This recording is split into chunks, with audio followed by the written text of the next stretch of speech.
ఈ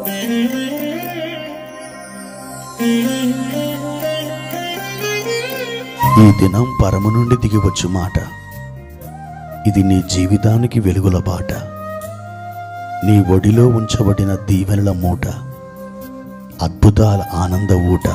ఏప్రిల్ 18 సంవత్సరమంతా మీరు బైబిల్ చదువు ముగించడానికి ఈరోజు మీరు చదవలసిన లేఖన భాగము ఉదయం 2వ సమూయేలు గ్రంథం 3, 4 మరియు 5 అధ్యాయములు.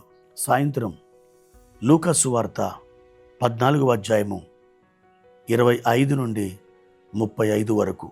ప్రభునందు నాకు అత్యంత ప్రియమైన దేవుని బిడ్డలారా, మీ అందరికీ నా ప్రశస్తమైన వందనాలు తెలియజేస్తున్నాను.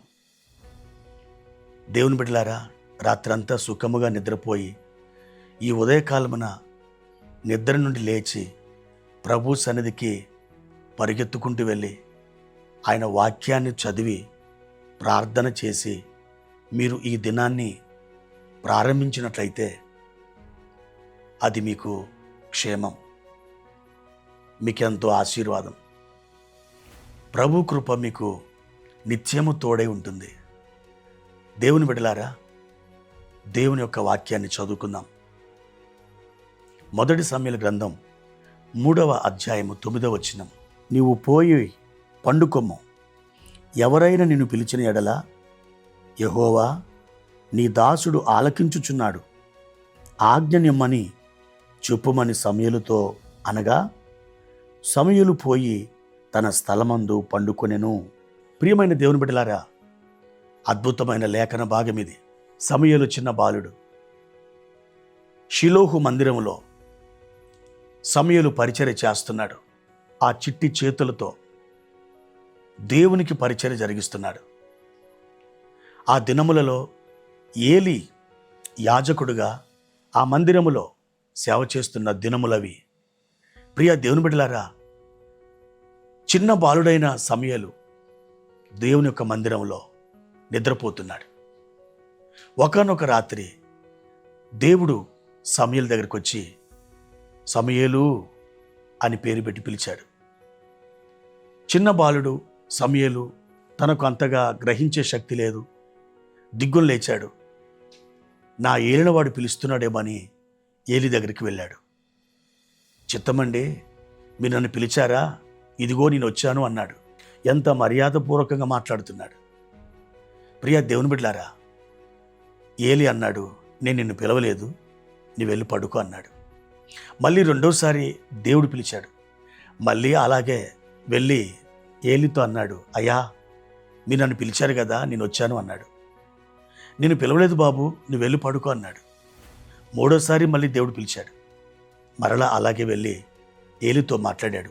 మూడోసారి ఏలికి అర్థమైంది, ఈ బాలుని పిలిచింది ఒక మనుషుడు కాదు, దేవుడే ఈ బాలుని పిలిచాడు. అప్పుడు సమూయేలుకి ఏలి చెప్పిన ఒక అనుభవపూర్వకమైన సలహా ఏమిటో తెలుసా? నువ్వు పోయి పడుకో. ఎవరైనా నిన్ను పిలిస్తే యెహోవా నీ దాసుడు ఆలకించుచున్నాడు, ఆజ్ఞ నిమ్ము అని చెప్పు. ఈ మాట సమూయేలు జీవితాన్నే పూర్తిగా మార్చివేసింది. దేవుని బిడ్డలారా, ప్రారంభంలోనే ఒక అద్భుతమైనటువంటి విత్తనం సమూయేలు యొక్క హృదయంలో నాటబడింది. యెహోవా నీ దాసుడు ఆలకిస్తున్నాడు, ఆజ్ఞ ఇమ్ము. ఎంత గొప్ప మాట! అవును, మన క్రైస్తవ జీవితంలో, మన కుటుంబ జీవితంలో, అంతేకాదు మన యొక్క వ్యక్తిగత జీవితంలో దేవుడు మాట్లాడుచున్నప్పుడు మనం ఆలకించడం గనక జరిగితే మన జీవితం యొక్క దశ అద్భుతంగా మారిపోతుంది. చాలామంది ఆయన యొక్క వాక్యానికి చెవియొగ్గక తమ ఇష్టానుసారంగా జీవిస్తున్నందు చేత తమ జీవితంలో అనేకమైన అగాధాలు వచ్చి చేరుతున్నాయి. అనేకమైన సమస్యలు వారు ఎదుర్కొంటున్నారు. ఈ రోజున మరి నువ్వు దేవునికి లోబడతావా? దేవా నీ దాసురాలు ఆలకించుచున్నది, దేవా నీ దాసుడు ఆలకించుచున్నాడు, ఆజ్ఞ ఇయ్యయ్యా, ఆజ్ఞ ఇమ్మయ్యా అని మీరు అడుగుతారా? ఎప్పుడైతే మీరు ఇలాంటి ప్రార్థన మీరు చేస్తారో, మీ ప్రార్థనలకు ఇదొక గుండెకాయగా ఉంటుందో, దేవుని బిడ్డ, నీ జీవితంలో ఘన విజయాలు నువ్వు సాధిస్తావు. దేవుని నామానికి మహిమను తీసుకుని వస్తావు. నీ జీవితం అంతా కూడా దేవునికి ఇంపైన సువాసనగా మారుతుంది. ఆయన ఎన్నడూ కూడా నేను త్రోసివేయడు. మరొక్కసారి దేవునితో చెప్పండి, దేవా, నేను ఆలకించుచున్నాను, ఆజ్ఞ ఇమ్ము. ఈ మాట నీ జీవితకాల పర్యంతరం నీ ప్రార్థనలో ఉండునుగాక. ప్రార్థన. ప్రేమ కలిగిన తండ్రి, మహోన్నతుడా, ఆశ్చర్యకరుడా, మీ ఘనమైన నామానికి వందనాలు. మా ప్రియుడా, మేము మీరు మాట్లాడుతూ ఉండగా ఆలకించే చెవులను మాకు దయచేయండి. మీ మాటలకు లోబడి మేము జీవించగలిగినట్లుగా కృపనివ్వండి. మా జీవితాన్ని అత్యంత ప్రమాదకరమైన పరిస్థితుల్లో మమ్మల్ని మేమే చాలాసార్లు త్రోసుకొని వెళ్ళాం.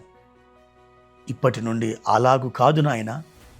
మీ వాక్కుకు, మీ మాటలకు మేము లోబడి ప్రవర్తించే జ్ఞానము, విధేయత మనసు మాకు దయచేయమని యేసుక్రీస్తు నామములో ఈ ప్రార్థన అడుగుచున్నాను తండ్రి. ఆమేన్.